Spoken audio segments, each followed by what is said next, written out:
In Italia non ci sono più grandi innovatori dai tempi di Leonardo da Vinci. Siete d'accordo? Sì? No? No. Io sinceramente no. Sapete chi ha detto questa frase? Philip Kotler, 4 anni fa, su un palco di Milano. E da quel suo intervento, dopo quel suo intervento, ho avuto l'onore e il piacere di conoscerlo, di incontrarlo per la prima volta e intervistarlo. E sapete, Philip è una persona molto aperta, molto disponibile, sempre ben accetta nuovi punti di vista. E così, dopo un po' che ho preso il coraggio, che di fronte al guru del marketing chiaramente non si può che insomma tremare da un certo punto di vista, dopo un po' gli ho detto: prof, io non sono molto d'accordo con quello che hai detto prima, sinceramente. E così lui, sorridendo, mi ha risposto: beh, va bene, parliamone, dimmi di più, raccontami.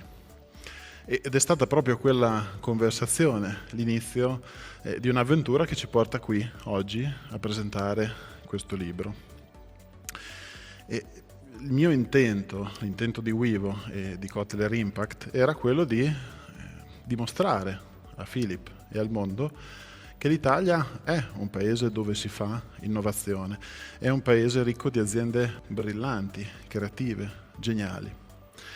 Ecco, parlando con Philip gli ho detto: in Italia magari non abbiamo Elon Musk che ci porta su Marte, non abbiamo Jeff Bezos che rivoluziona il mondo dell'e-commerce e dei libri, ma abbiamo molte aziende brillanti, innovative e virtuose.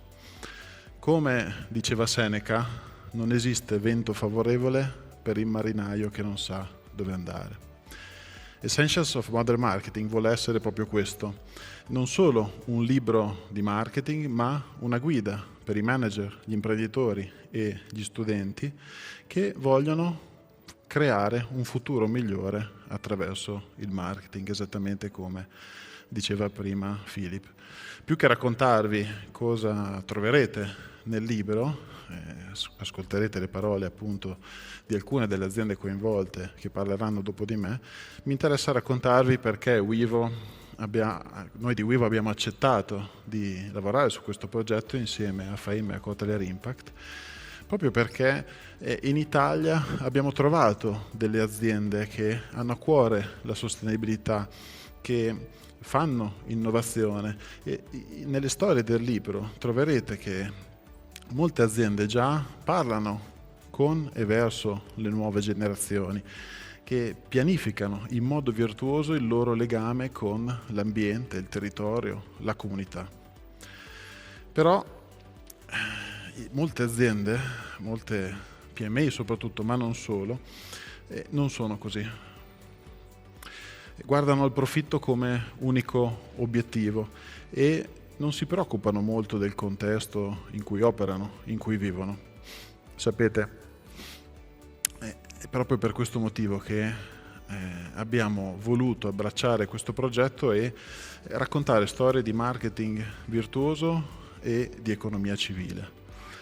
Adriano Olivetti si chiedeva: può l'industria darsi dei fini? Si trovano semplicemente nell'indice dei profitti?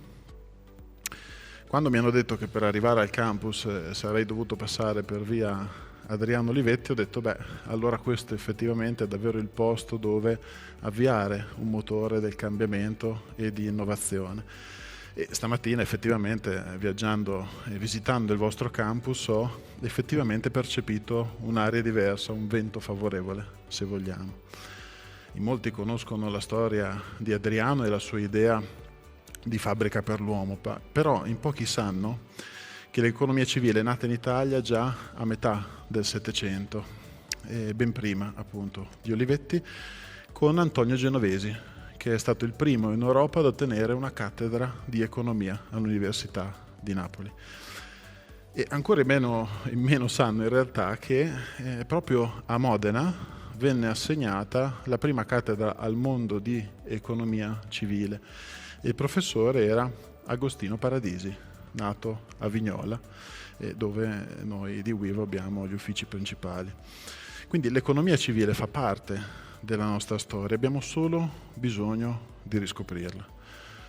Oggi l'Italia è il primo paese sovrano al mondo ad aver introdotto a livello legislativo le società benefit e ad aver abbracciato quindi il tema delle cosiddette B Corp. Si tratta di aziende che nello statuto e nel modello di business non hanno a cuore solo il profitto, ma perseguono finalità di beneficio comune. E in Italia ne abbiamo già molte, alcune, Danone, NVG Italia per esempio, le ascolterete appunto dopo di me, loro sono B Corp. Albert Einstein diceva: abbiamo bisogno di un nuovo modo di pensare per risolvere i problemi causati dal vecchio modo di pensare. Perché nonostante tutto, in troppe aziende italiane l'imprenditore è ancora il capo. In Italia si usa ancora la parola padrone. L'imprenditore padrone è un re in guerra contro tutto e contro tutti. È in guerra contro i suoi concorrenti, spesso è in guerra contro i suoi stessi dipendenti, a volte persino con i clienti. Come possiamo quindi aiutare queste imprese, questi imprenditori a cambiare? Il libro che presentiamo oggi è certamente un passo in avanti, è parte del nostro contributo a questo cambiamento, però non è sufficiente, è chiaro che non è sufficiente. Quindi mi sono chiesto, che cosa c'è di più grande di un re? Un eroe. Più grande di un re c'è solo un eroe. In un contesto in cui l'imprenditore è il re, la parte dell'eroe la fa il leader. E soprattutto voi potete essere i leader di oggi e gli studenti possono essere i leader di domani. Mentre il re, il padrone, combatte per se stesso, l'eroe, il leader, guida l'azienda in un percorso di crescita comune che parte dallo scopo e viaggia verso una visione che va oltre il profitto. Non abbiamo certamente bisogno di nuovi imprenditori e manager seduti sul loro trono come re in cerca del prossimo nemico da sconfiggere.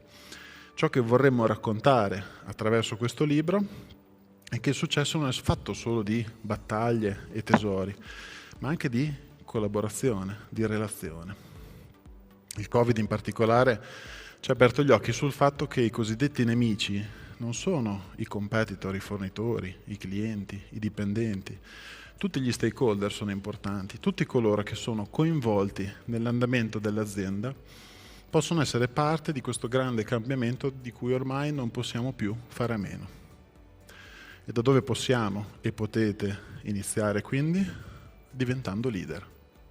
Diventando una guida per i vostri dipendenti, per i vostri futuri dipendenti, per le vostre aziende, per le start-up che avete creato o che avete intenzione di creare. Diventate una guida per il cambiamento. Non siate il solito imprenditore che lotta contro tutti e contro tutto. Non siate sovrani, siate eroi. Grazie.